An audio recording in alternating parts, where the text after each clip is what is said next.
Welcome back to World History. We're continuing the conversation about the dictators who've taken over. We've talked about Lenin and Stalin in Russia, and now we've talked about Mussolini in Italy. We had one more note we want to make sure you guys knew about in Italy. It's called the Lateran Treaties. Thing you need to know about the Lateran Treaties was it was an agreement between Italy and the Pope over territory. See, since the creation of Italy in 1871, the Catholic Church had opposed all dealings with Italy because the country had possessed some territory that had belonged to the Church for 1,000 years. The Lateran Treaties had the Pope approve of Italy's existence and give up all claims of land, and Italy gave the Pope a huge sum of money and created Vatican City inside of Rome, which would be ruled by the Pope. And by the way, that is still the case today. Vatican City is its own separate country located inside the city of Rome. And that was all created thanks to the Lateran Treaty. Number 2, the final country we're going to talk about today is Germany. Of course, when World War I ended, Kaiser Wilhelm II fled to Holland and the empire collapsed. Germany decided to establish a republic. It was called the Weimar Republic. Weimar because it was named after the city in which the new constitution was created in. Germany's government after World War I. That's what you need to know about it. Part of the government included the Reichstag. Thing you need to know about the Reichstag was it was the representative legislative in the government. So as Congress is to the U.S., as Parliament is to England, the Reichstag is to Germany. There also included a president and a chancellor, as well as various cabinet posts in the government. The people were also guaranteed certain basic freedoms like speech, press, and religion.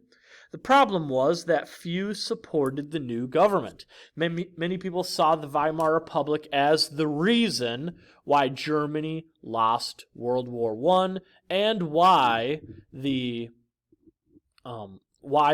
conditions after the war were so terrible for Germans, because the Weimar Republic accepted it. Germany had no experience at running a republic, and they had no strong traditional attachments to the idea either. No party ever won a majority in the national elections. In comes Hitler. Adolf Hitler lived from 1889 to 1945. He became the leader of the Nazi Party and eventually became the dictator of Germany. Having failed as a painter in Vienna, he joined World War I as a soldier. After the war, he joined the Nazi Party and became its leader. He tried to overthrow the government in 1923 but failed and was imprisoned. While in prison, he wrote a book called Mein Kampf. Mein Kampf in German means my struggles. And in it, he wrote this book condemning the Weimar Republic, blaming the Jews for Germany's problems, and demanding the renunciation of the Versailles Treaty. He believed that Germanic people were a master race called Aryans, and once he got out of prison, he was sentenced to several years. He got out after 1 year. Hitler continued to spread these ideas, and he continued to gain support. So, how did Adolf Hitler come to power? I mean, he was a convict. He was a prisoner at one point, and now within a 10-year span, he's going to become the leader of Germany. How did he do it? His rise to power, by the way, in your notes, if you want to keep this organized, I would put this parallel to Adolf Hitler, so maybe right here, write your notes down. His rise to power, how did he do that? First of all, letter A, the Republic was weak. The Nazis realized this fact and exploited the weakness for their own purposes. Letter B, Hitler took advantage of German anger against the war guilt clause. Most Germans were angry by being blamed for the war. The Nazis used every opportunity to condemn this agreement. Letter C, Hitler promised economic improvement. Inflation and unemployment continued to grow during the 1920s. The Nazis promised an end to it. They were hoping to get them out of this economic depression that Germany was facing. For example, turn in your books to page 477. I want you to read the box that's entitled The Collapse of the German Mark. The mark, it was the currency that the Germans used during this time period. And you can see how bad economically things were for Germany. Well, Hitler promised economic improvement. Once you finish that box, please unpause the video and we'll continue. Letter D, Nazis were violently anti-communist. That position pleased those Germans that were worried about their wealth. The wealthy upper class hated communists because they feared they'd lose all their wealth. Nazis promised to oppose communism. Letter E, his personal leadership and use of propaganda techniques gained more followers. As economic problems continued to worsen, the Nazi Party continued to gain more influence in elections in the 1930s. Fact of the matter is, Hitler rose to power legally. Now, he used some devious means to do so, but all of this came about from legal means, elections and being voted into office. The only thing that stood in Hitler's way from total power was the president of the Weimar Republic, Paul von Hindenburg. Remember, he had been a popular war hero of World War I. Well, guess what? He dies. While he lived, Hitler dared not insult Hindenburg or try to take too much power. Hindenburg felt the influence of Hitler's growing power and made him chancellor under him. When Hindenburg died the next year, Hitler will take complete power. Hitler became dictator of Germany and established the Third Reich, an empire he said that would last for 1,000 years. Again, in your notes, I'd put this parallel to his rise in power, so right here, be writing that down. Germany now under Nazi control. Letter A, he began persecuting Jews. Once in power, his racist beliefs shone clearly. He had always said this. Maybe people just didn't think he was actually going to act on it. Well, he does. He believed the Jews were the cause of all of Germany's miseries. Jews were deprived of citizenship and forbidden to marry other Germans. Later, many of their businesses were destroyed, and Jews were sent to concentration camps to be ruthlessly exterminated. But this took place over a gradual period of time. Letter B, he attempted to close down all church-run schools. The reason for that, of course, was so that he could control what the children were being taught, the next generation of Nazis, if you wish. The Gestapo. The thing you need to know about the Gestapo was that they were Hitler's secret police.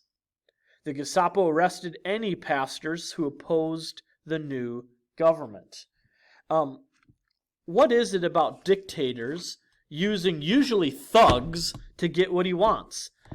Dictators and aspiring dictators surround themselves with a cadre of thugs for many reasons, most notably to do things that they would not or could not do as individuals, to intimidate and silence both opponents and common citizens, and to protect themselves from the natural backlash that results from their oppressive actions. Many dictators are egocentric and have a cadre of loyal supporters who are willing to do anything for their leader feeds that ego. As a cadre begins to realize its power, the power goes to the heads of members and they push the limits of what they can get away with.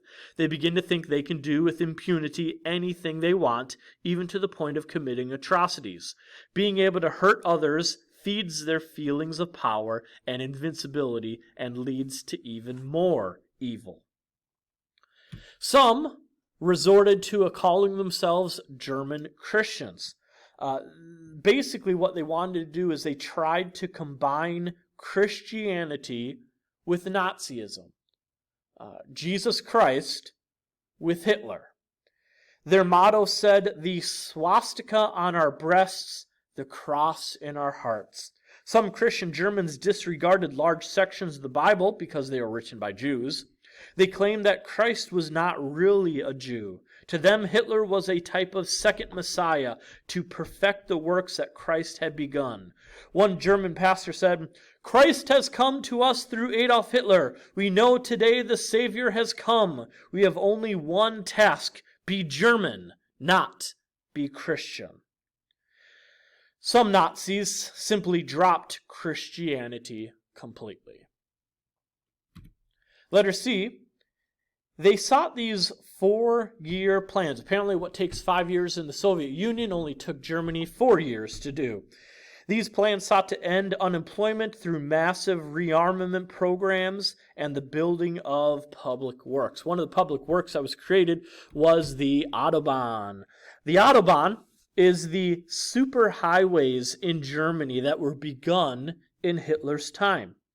The point of the Autobahn was to provide a military highway through Germany in case it became necessary to fight another two-front war. Sounds like foreshadowing to me. Hitler also outlawed workers' strikes and lavished vacations and gifts to the labor workers in order to gain their support. Hitler had successfully brought Germany under Nazi control, establishing a totalitarian government. Soon, Germany would not be enough for Hitler's appetite. On page 480, let me read one last thought to you guys. What should have been the Christians' response to evil rulers? During the early days of Nazi rule, many German churches supported Hitler. Even after they realized what Nazism really was, they failed to oppose it. Since a Christian is to be subject to his government, Romans 13, how should a Christian respond if men intent on doing evil comes to power? That's a real-life situation for us to consider. What should we do if the government ever tried to do evil? The answer lies in part in properly understanding Paul's statement. Romans 13 describes a Christian's response to government when it is fulfilling its God-ordained role to execute wrath upon him that doeth evil. When, however, a government so thoroughly violates its responsibilities that obeying it becomes a sin, Christians should follow the advice of the apostles in Acts 5:29. We ought to obey God rather than men. Of course, the Christian should be prepared to accept the consequences of that choice, which could be imprisonment or death. That, my students, is the end of the notes. For your homework, you've got a few things that you'll need to do. First of all, page 474 to 480 for a quiz. 474 to 480 for a quiz. If you haven't already done page 197 in your activities book, please make sure that you've done that. And then page 199 to 200. That's a reading section over Hitler's impact on the youth of Germany. I want you to read that and then answer the 13 questions on page 200, and then page 201 to 202 in your activities book. That has an underline section, a matching section, a short answer section, and 2 essays. That is all the material for chapter 21, so make sure that you do those homeworks, take the quiz, and then the next 2 days plan on reviewing for the test and then taking the chapter 21 test. The quiz and the test should be in your packet. Please make sure you remember to include that when you turn in your week 6 packet. Hope you all have a good rest of the day. Be good, do good. Bye.